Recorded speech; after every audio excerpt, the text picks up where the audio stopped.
Hello and welcome back to another review. Let's talk whiskey. Another new bottle, another uncorking about to happen. As you can see, this is not photoshopped, edited in any way. This is just a massive bottle. This is the Glenmorangie, the Accord 12-year-old bourbon and sherry Traveller's Retail exclusive. This was gifted to me from my partner's parents. They just arrived for a couple of weeks, so he dropped this in to me. So I've got this, and I thought, what better time to open it and see what happens. So it's a litre bottle. It's the size. We'll see if it a good pop. Yep. We'll get it in the glass to give it a wee bit of time to breathe. Pours really nice as well. So Glenmorangie 12, travel retail exclusive, a mixture of bourbon and Oloroso sherry. Glenmorangie that we know is Highland Distillery up in Tain. It's about 10 minutes away from Donnoch Distillery as well. Owned by Moët Hennessy, Louis Vuitton, so the same company which own Ardbeg on Islay. Two massive, massive distilleries that a lot of us may know. Glenmorangie, I think, is the fourth best-selling Scotch whisky in Scotland, and I think export as well it does phenomenally well. This is now the only Glenmorangie I have in my collection. It's not something I've ever really kind of reached for. I don't know why, because when I'm out and I try it, it's enjoyable. I like it, and this could be the one that changes it for me. Who knows? But travel retail, so a lot of travel retail things you see at airports are a litre, sometimes and more, and it says it on their travel retail exclusive. Having a look at it, it doesn't give me anything on, it says 43%, but there's nothing about non-chill filtered natural colour. So we're going to suspect, I will suspect that there's colouring added to this, which is fine. It's all about flavour and things like that anyway. But we go back. Glenmorangie, an old distillery, I think 18 something, 1826 maybe. I probably got that wrong, but there's nothing on here to tell me the time. But Bill Lumsden, what usually things that he gets his hands on, he does turn into kind of liquid gold as well. He likes to kind of colour outside the lines, as I say, and test new theories and things like that. But colour of it is magic. Again, I'm going to suggest, or I always say, if I can't see on the bottle that it says non-chill filtered natural colour, I always just rule of thumb that it's probably been filtered and it's got a little bit of colour. But again, it doesn't throw whiskey off. A lot of companies do this. It's fine. It's a drinker's market that they're looking at here. It's a distillery I've not been to as well, and I say it's something that I've not really had enough time to try in Glenmorangie. I've had one of their whiskies, I think it was Tail of the Cake, they brought out years ago, maybe 2020, and that was a phenomenal, phenomenal whiskey. I really, really enjoyed that. One of my favourites. But to buy that now, you're buying it secondary markets for plus £300 or more. It's a big, big expenditure. But I did enjoy it. So this could be different. This could be my route back into Glenmorangie, and this is going to take a while to drink as well. Because look at it, it's like a rocket. It's massive. But Highland Distillery, so I'm looking to see what the distillate is going to be like. Am I going to get longevity? Am I going to get good notes on the nose? It doesn't tell me about the finishing period. Has it been a total marriage of the two, or has it been 10 years in bourbon and 2 years in sherry Oloroso? So I really don't know. Couldn't really find much out about it. So one we'll find out together, eh? Let's have a look and see what we get. I'll give it a wee swirl in the glass. Again, the colour is great. It's not super super dark. It's not super light. Kind of what I would suggest, maybe a 12-year-old, maybe a longer finish in Oloroso. But Bill Lumsden does love to play with casks and does bring quality whiskey. Like some of the Ardbegs, I absolutely love.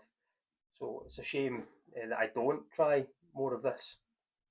I'm not too sure about the name of it, but I think on the back here it's actually going to tell me the Accord leads your senses, an award-winning samba of deliciousness, notes of melted chocolate, raisins, and perfect set with an orange candy and spice. So there's some of Bill Lumsden's kind of words like that. Award-winning samba, because he's a bit mad in a good way. He's mad for whiskey in the way he is with words and whiskey. He's pretty cool.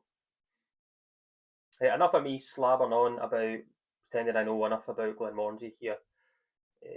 Let's see what we get. So look at the colour. Legs, we'll have a look at that. It's 43%. I'm not expecting much. They're okay so far. They're not sticking to the size as our usual 46s and above, but it's doing okay.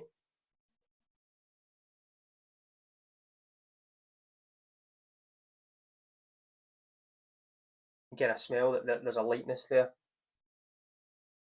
I do feel that there's on the nose there is definite mix of getting the early bourbon notes to it, the underlaying, and then getting at the end of it that softer sherry, toffee fudge.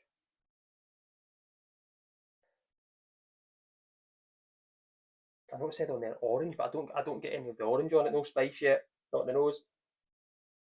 Toffee fudge, maraschino cherry,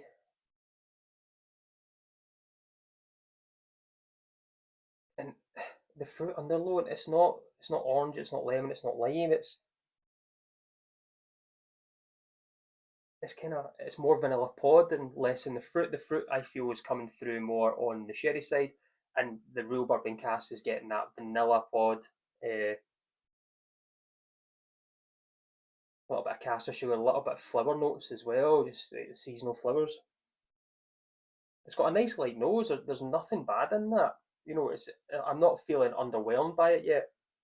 I'm like, oh, this is it's intriguing. Again, it's first pour. It's only been sitting here for 4 minutes in the glass, right? So we need to respect it a little bit that it might open up more or it could be good. So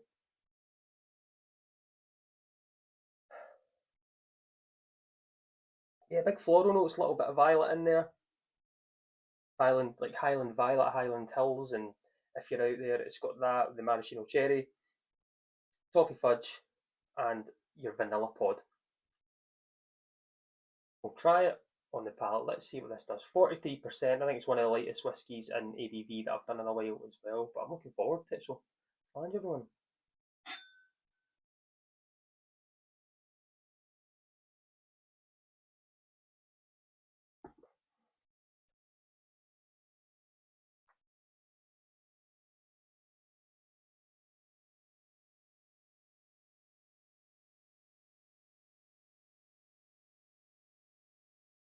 It's nice. It's not got big, powerful mouthfeel, but I'm going to expect that at the slightly lower ABV of 43%. It's nice. It's light. It's delicate. The more sherried notes are definitely staying in the forefront of it there. The softest bit of spices at the end there. Tiny, tiny little bit of like ginger snap cake or cookie biscuit, whatever you like to call it. It's a soft little note of that, a little tiny bit of ginger, but staying on top with your typical sherry notes, your wild berries, still staying floral. It's got a little bit more longevity than I actually thought it was going to have. I've liked that first initial sip.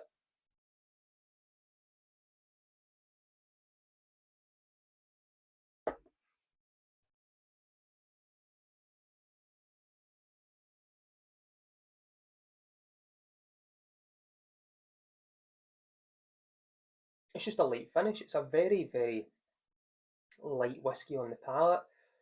I love the chewy complexity of kind of bigger, bolder whiskies, which I've got in the collection. But I also like this kind of lighter style as well. This is an easy go to your shelf, pour it, have a dram, and enjoy it. It's not overly complex. It's not overly difficult to understand. It's not offensive in any way, shape, or form. I don't think it would. I don't think you give it to someone and they would say it's terrible whiskey. It's good. It's honest. It's a 12-year-old bourbon and sherry. Compared to some of the Glenmorangie things that you do get out there, you can get some wild and bizarre. But this is honest. Honest as we can get, as we say, 12 years old, but we probably chill filter, and it's at 43%. It's travel retail. I'm not too sure the price. Having a quick kind of look online and on their website, I think it was about 70. But I like it, and I think it's another one again. First pour. It's got a good nose. I think if you threw it in a wee blind tasting, it could catch some people out.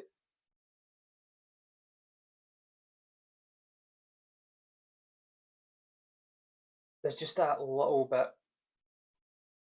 softer. There's a wee kind of leathery note as well, and I wouldn't expect that for such a young whiskey.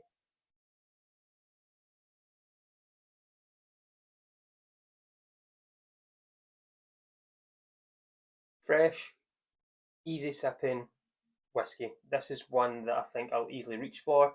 It's going to sit on the shelf, and people that are going to come round. It's a beautiful looking bottle. I think the rebrand is, at first I wasn't too sure, but I quite like the rebrand of what Glenmorangie's done. But I actually quite enjoy that.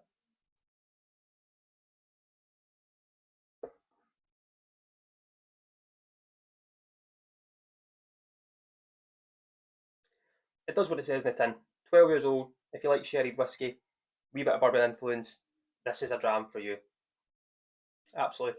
And I think I do need to go in and try some more of this style of whiskey, or the brand at least. Right, that's something I need to kind of do and learn a little bit more. But I've enjoyed this, and a big thank you to Peter and Melody for picking this up for me and gifting it to me. So you're here for a couple of weeks, and you've made the review whilst you're here. So make sure you can have a dram. But I've enjoyed that.